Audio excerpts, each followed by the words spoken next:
Hello everyone, and welcome to the fourth episode of Chess Sorcery.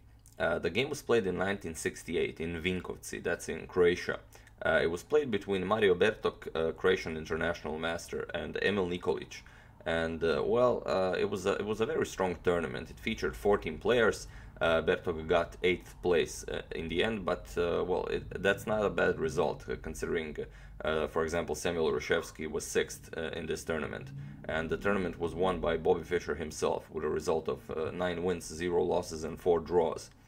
Second place was Vlastimil Hort, and third was Milan Matulovic. Interesting, 9 wins, 0 losses, and 4 draws is the exact same result Karpov had in 1994 Linares tournament.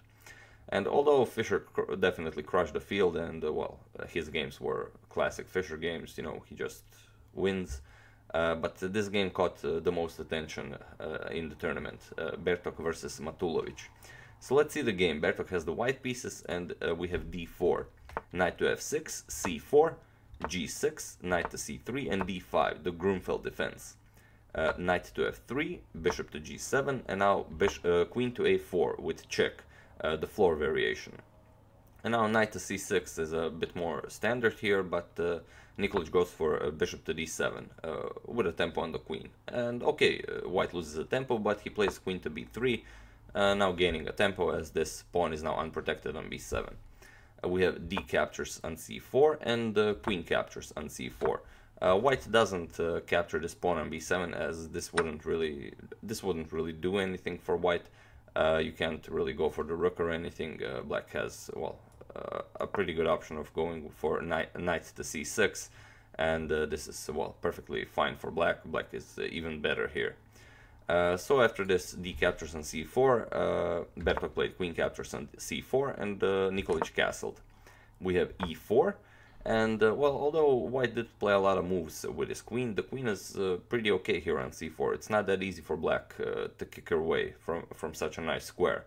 But we have knight to a6, e5, attacking this knight on f6, and here Nikolic gets the idea that he will play bishop to e6 now to kick the queen away from c4.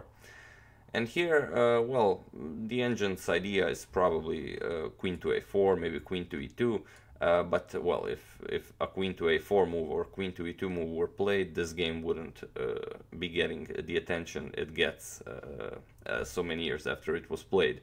In this position, Bertok plays e captures on f6. So a very nice queen sacrifice. I mean, you are getting 3 pieces for the queen, but still, it's completely unnecessary to do this. Bishop captures queen on c4, as you don't really have any other options. If you don't capture the queen, you're just down a piece.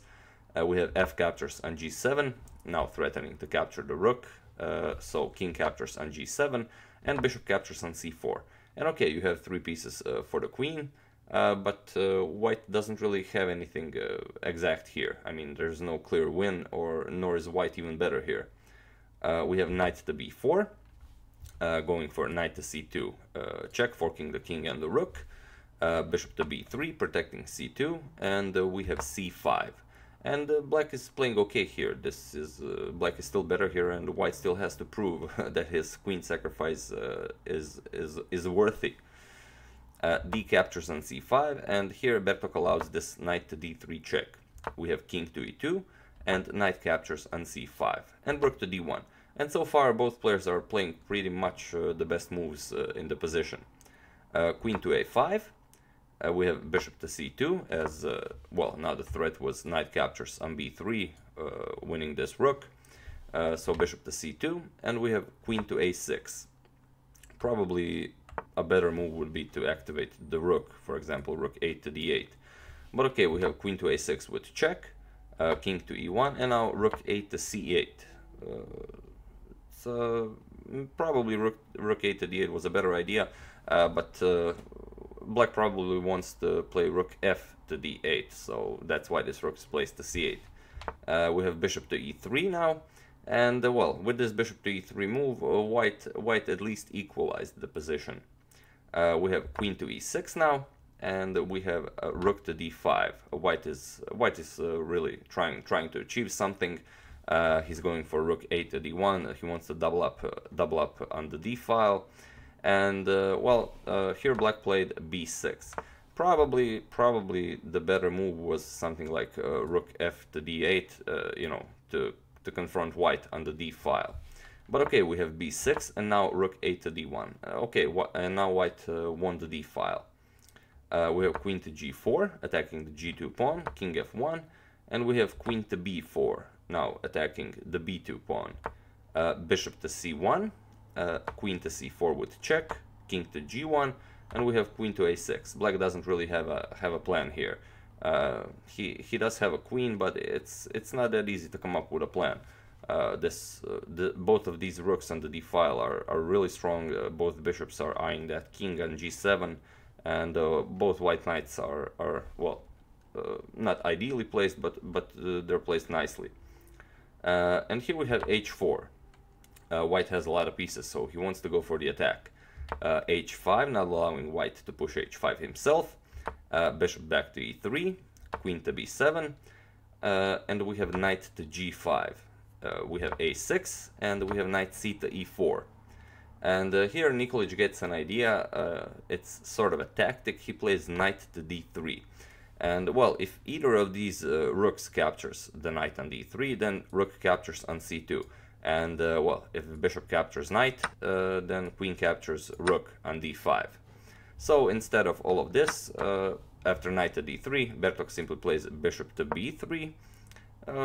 Pretty much, well, this is an improved version of the bishop when he was on c2, because now he's eyeing that f7 square. Knight goes back to b4, as it's now really attacked. So now he's attacking this rook on d5. But now the tactics are in Mario's favor, as he plays rook to d7 with an attack on the queen and the e7 pawn. We have rook to c7, and now comes rook captures on c7, queen captures on c7, and now the idea behind all of this, bishop captures on f7. And it's actually in this position that Emil Nikolic resigned the game. I don't know the exact timers, the exact times on the clock, but this is completely resignable regardless of the time on the clock. Because what's the idea? Well, of course, if rook captures bishop, you get knight to e6 check, forking the king and the queen on c7. White is up too much material. If you don't capture the bishop, well, white is still threatening knight to e6, forking pretty much everything. So if you play something like, for example, sorry, not that, but if you play something like queen to c8, getting the queen out of the pin, well, bishop to b3, and black is without a move. White is still threatening knight to e6, forking the king and the rook. And if you try to prevent this, for example, if you try to move the king, for example, king to h8, you get bishop to d4 check. And after you stop this, as the king has nowhere to go, rook to f6, simply capture the rook, and the knight cannot be captured. If e captures knight on f6, then bishop captures on f6 with checkmate. And if you don't play king to h8, if you try something like, for example, rook to e8, this is also completely crushing.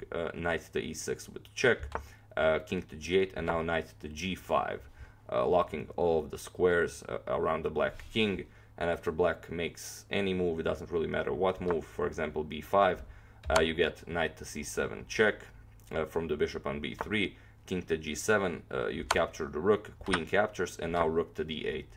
A beautiful finishing move, because if queen captures rook on d8, you get knight to e6, again with the royal forking the king and the queen.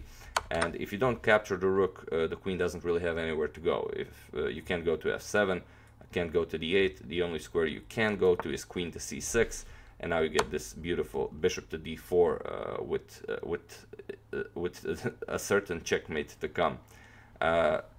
You can't block it with e5. This simply prolongs the inevitable. Queen f6 loses the queen, and well, only other move you have available is king to h6, and this loses to rook to h8, rook to h8 with checkmate. So yeah, definitely a game worthy of showing. After bishop captures on f7, Emil Nikolic resigned the game, and well, a lot of years have passed since this game was played, and even it was a tournament that Bobby Fischer participated in and won without losing a single game. So it's really nice that this is one of the more famous games from that tournament. So yeah, that's the game. This is Chess Sorcery episode 4. I do hope you enjoyed it. As usual, you can check 2 of my previous videos here. Thank you all for watching, and I will see you soon.